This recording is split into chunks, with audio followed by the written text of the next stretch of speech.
कहानी के शुरू में हमें एक लेडी दिखाई जाती है जिसका नाम एमिलिया था। उसका एक छोटा सा 6 साल का बेटा भी होता है। एमिलिया अकेले ही अपने बेटे के साथ रहा करती थी क्योंकि उसके हस्बैंड की मौत हो चुकी थी। एमिलिया का जब बेटा पैदा होने वाला था तो उसका हस्बैंड उसे हॉस्पिटल ले जा रहा था। जिस वक्त उनका एक्सीडेंट हो गया और उस एक्सीडेंट में एमिलिया के हस्बैंड की मौत हो गई। उसी दिन उसका बेटा भी पैदा हुआ जिसका नाम एमिलिया ने सैम्यूल रखा। मगर वो अपने बेटे की बर्थडे कभी भी नहीं मनाती थी क्योंकि उसे आज तक अपने हस्बैंड की मौत का दुख था, क्योंकि उसका हस्बैंड भी उसी दिन मरा था। वो सैम्यूल से ज्यादा प्यार भी नहीं करती थी। एमिलिया का बेटा सैम्यूल काफी शरारती बच्चा होता है। उसे हर वक्त ऐसा लगता था कि जैसे उसके पास कोई मॉन्स्टर आ गया हो। वो हर रोज रात को सोने से पहले अपनी मॉम के साथ बेड के नीचे देखता तो कभी अलमारी। इन सब बातों से एमिलिया उसकी बहुत परेशान हो गई थी। रात को सोने से पहले हर रोज एमिलिया उसे कहानी सुनाती जिसे वो बहुत ही दिलचस्पी से सुना करता था। सैम्यूल को हमेशा मॉन्स्टर्स के ख्यालात आया करते। उसने उनसे लड़ने के लिए अपने पास हथियार भी बना कर रखे हुए थे। सैम्यूल अपनी मॉम को हर वक्त मैजिक ट्रिक, अपना जादू दिखाता। वो टीवी पर भी हर रोज ये सब सीखा करता था। एमिलिया सैम्यूल की इन बातों से बहुत ज्यादा परेशान थी। वो उसे अपने सगे बच्चों की तरह प्यार भी नहीं करती थी। एक दिन एमिलिया जब अपने काम पर होती है तो उसे सैम्यूल के स्कूल से फोन आता है क्योंकि वो अपने साथ कुछ वेपन्स, हथियार ले गया था। एमिलिया उसके स्कूल जाकर उसे बहुत डांटती है और प्रिंसिपल से भी बात करती है, जिसके बाद एमिलिया ने सैम्यूल को स्कूल छुड़वा दिया था। उसी रात सैम्यूल एमिलिया से कहता है कि मॉम, मुझे आप एक स्टोरी कहानी सुनाएं। वो अपनी मॉम को एक किताब देता है जिसका नाम था मिस्टर बाबाडोक, जो इस मूवी का नाम भी है। एमिलिया उस किताब को पढ़ती है जिसमें लिखा था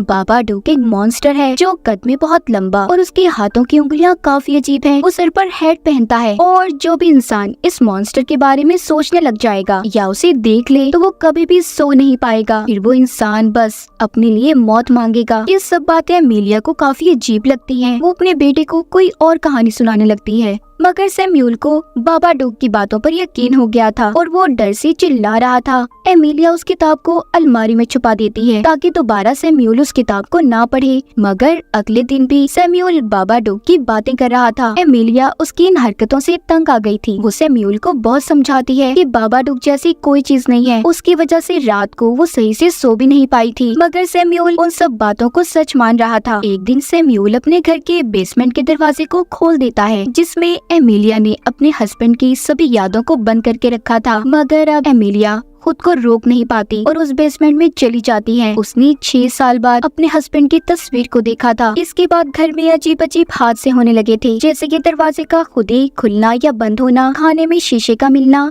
और तो और सैम्यूल का बेवजह चिल्लाना। एमिलिया को वैसा लगने लगा था कि ये सब सैम्यूल कर रहा है, मगर सैम्यूल कहता है कि ये सब बाबाडोक कर रहा है। ये बात सुनकर तो एमिलिया को बहुत गुस्सा आ गया था। सैम्यूल से कहती है क्या बाबाडोक लगा रखी है, ऐसी कोई चीज नहीं है। गुस्से में उसने बाबाडोक की किताब को फाड़ दिया था और घर से बाहर फेंक देती है। अगले दिन एमिलिया अपनी बहन के घर पर जाती है जहाँ पर उसकी बहन की बेटी का बर्थडे था। एमिलिया की बहन उसे कहती है कि तुम्हें अपने पास माजी को भुला देना चाहिए और अपनी जिंदगी में आगे बढ़ो। वो अपनी बहन से कहती है कि मैं कोशिश तो कर रही हूँ सब कुछ करने की, सब कुछ भुलाने की। एमिलिया की बहन ये सब सुनकर कहती है मुझे तुम्हारा बेटा बिल्कुल पसंद नहीं है। इस बात को तो सुनकर जैसे एमिलिया को गुस्सा आ गया था, वो अपनी बहन पर भड़क जाती है। उधर ही एक छोटी सी ट्री हाउस में एमिलिया की बहन की बेटी और उसका बेटा अकेले थे। उसकी बहन की बेटी उसके बेटे को ये कह रही थी कि तुम्हारे डैड नहीं है। इस बात से वो उसे बार बार चिढ़ाती है। ये बात सुनकर सैम्यूल को गुस्सा आ गया था और वो गुस्से में एमिलिया की बहन की बेटी को धक्का दे देता है जिससे उसकी नाक से खून आने लगा था। इस बात पर तो एमिलिया की बहन को और गुस्सा आ जाता है, इसीलिए वो एमिलिया को घर से जाने का कहती है। अब वो जब अपने बेटे सैम्यूल को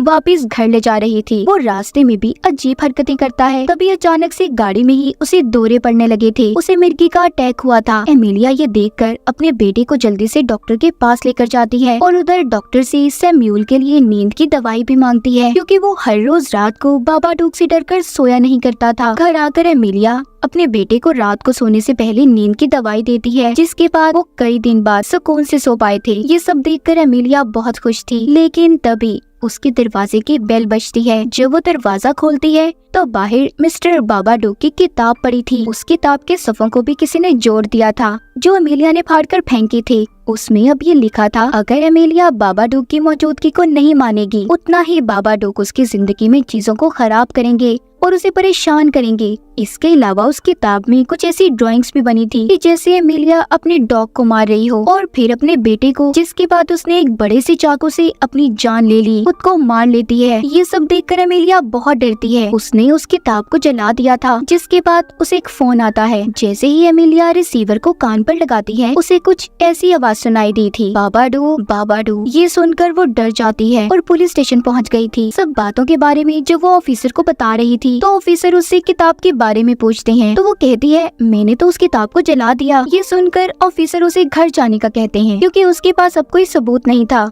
तभी पुलिस स्टेशन में एमिलिया को एक हैट और कोट लटका हुआ दिखाई देता है, जो कि बिल्कुल वैसा था जैसा इसने बाबाडोग की कहानी में देखा था। ये देखकर वो डर जाती है। जिसके बाद वो घर आ गई थी। उसने खुद को बिल्कुल अकेला कर लिया था। वो बात बात पर सैम्यूल पर चिल्लाती रहती थी। अब तो उसे अपने घर में भी बाबाडोग दिखाई देने लगा था। एक दिन एमिलिया देखती है कि फ्रिज के पीछे एक सुराख है और उसमें से बहुत से कॉकरोचेस बाहर आ रही हैं। मगर अगले ही पल वहाँ पर कुछ भी नहीं था। इन हादसों से एमिलिया तंग आ गई थी, इसीलिए वो ये फैसला करती है कि वो सैम्यूल के साथ बाहर आइसक्रीम खाने जाएगी, ताकि उसके दिमाग को थोड़ा सुकून मिल सके। जब वो अपने बेटे के साथ बाहर जाती है, वो दोनों खूब मौज मस्ती करते वापस घर आ रहे थे। तभी रास्ते में गाड़ी के अंदर एमिलिया को बाबाडोग नजर आता है, जिससे वो बुरी तरह डर गई थी और अपनी गाड़ी को किसी दूसरी गाड़ी में मार देती है। घर आने के बाद एमिलिया काफी अजीब हरकतें करती है। उसका बेटा ये सब देखकर घबरा गया था, इसीलिए वो अपने पड़ोसियों के घर कॉल करने लगता है। मगर एमिलिया ने सभी फोन लाइंस को भी काट दिया था। रात को वो जबरदस्ती अपने बेटे को नींद की दवा खिलाने की कोशिश करती है, मगर इस बार सैम्यूल दवाई को नहीं खाता। उसने उस दवा को अपने हाथ में छुपाकर अपनी मॉम को ये जाहिर करता है कि उसने दवा खा ली। इसके बाद तो एमिलिया को अब अजीब अजीब ख्याल आने लगते हैं। उसे ऐसा लग रहा था कि जैसे उसने अपने बेटे को बहुत बड़े चाकू से मार दिया। उसे टीवी में भी बाबाडोग दिखाई दे रहा था और तो और उसे अपना डरावना रूप भी नजर आता है। जिसके बाद वो अपने घर के बेसमेंट में जाती है, जहाँ पर उसे अपना हस्बैंड नजर आता है, जो कह रहा था कि मैं अपनी दुनिया में वापस आ जाऊंगा जब तुम हमारे बेटे को मार दोगी। मगर यहाँ पर हम समझ पाते हैं कि ये सिर्फ एमिलिया का वहम था और बाबाडोग मॉन्स्टर की एक चाल। ये सब जानने के बाद इससे पहले एमिलिया बेसमेंट से बाहर आती, बाबाडोग उस पर हमला कर देता है। उसने एमिलिया को अपने कंट्रोल में कर लिया था। वो पूरी तरह से बाबाडोग के कब्जे में आ चुकी थी।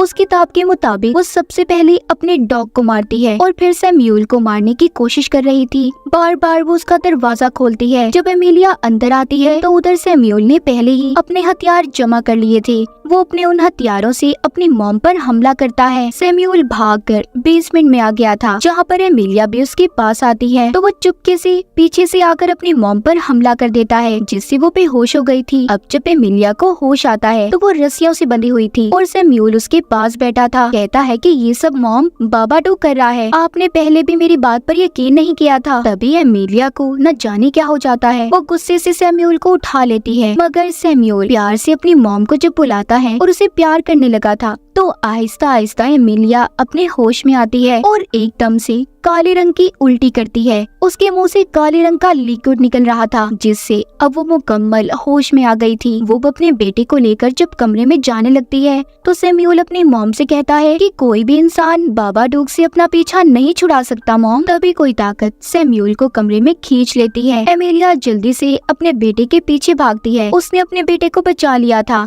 यहाँ पर भी बाबाडोग उसे उसके हस्बैंड के विजन्स ख्याल दिखाता है, मगर इस बार एमिलिया बाबाडोग की चाल को समझ गई थी। वो चिल्लाकर कहती है ये मेरा घर है और चले जाओ यहाँ से। ये सुनकर बाबाडोग ने खुद को बेसमेंट में बंद कर लिया था। हमें कुछ दिन बाद का वक्त दिखाया जाता है, जहाँ पर एमिलिया और सैम्यूल दोनों खुश दिखाई दे रहे थे। एमिलिया अब अपने बेटे को प्यार भी करने लगी थी और तो और उसके हथियारों में और जादू दिखाने में भी बहुत दिलचस्पी लेती है। एक दिन वो कुछ कीड़े लेकर बेसमेंट में जाती है, जहाँ पर बाबाडोग रहा करता था, ताकि वो कीड़े वो मॉन्स्टर बाबाडोग खा सके। तभी अचानक से कोई उस पर हमला कर देता है, जो कोई और नहीं बाबाडोग था, जिससे एमिलिया नीचे गिर गई थी। मगर जल्दी वो खुद उठ जाती है और बाबाडोग मॉन्स्टर उन कीड़ों को लेकर कोने में चला गया था। एमिलिया बाहर आ जाती है, जहाँ पर वो अपने बेटे का बर्थडे सेलिब्रेट कर रही थी। वो अपने हस्बैंड की बात करते हुए भी अब घबराया नहीं करती थी। उसने हर चीज को फेस कर लिया था। कहानी के आखिर में हमें बताया जाता है कि बाबाडोग कोई मॉन्स्टर या फिर कोई बला नहीं, बल्कि एमिलिया का दुख था, जो उसने अपने हस्बैंड के मरने के बाद अपने अंदर दफनाया हुआ था। उसका दुख ऐसे ही अंदर बढ़ता गया और वो ऐसी पागल हो गई कि जैसे उस पर किसी चीज का कंट्रोल हो। उसने अपने हस्बैंड की चीजों को बेसमेंट में बंद कर रखा था, मगर जब सैमुअल ने बेसमेंट का दरवाजा खोला तो वो सारी यादें एमिलिया के जहन में वापस आ गईं। ठीक बाबाडोक की तरह ही एमिलिया के दुख दर्द कभी भी हमेशा के लिए जाने वाले तो नहीं थे, मगर हाँ, अब उसने इन सब चीजों को कंट्रोल कर लिया था। वो मजबूत बन चुकी थी। और दूसरा, इस कहानी का मतलब ये भी हो सकता है कि बाबाडोक मॉन्स्टर था। वो बस उन लोगों के साथ रहा करता था जो अपने दुख दर्द में घिरे रहते, जैसे एमिलिया थी, और इसीलिए बाबाडोक ने उसका फायदा उठाया। मगर जब एमिलिया स्ट्रॉन्ग बनी, मजबूत बनी, तो उसने अपनी जिंदगी को ठीक कर लिया और बाबाडोक को कैद, जिसके बाद वो अपने बेटे के साथ एक खुशहाल जिंदगी गुजारने लगी। तो आपने इस कहानी को दो तरह से जाना। आपको इनमें से कौन सा मतलब सही लगता है, कमेंट सेक्शन में जरूर बताइएगा। और इसी के साथ इस फिल्म की कहानी भी यहीं पर खत्म हो जाती है।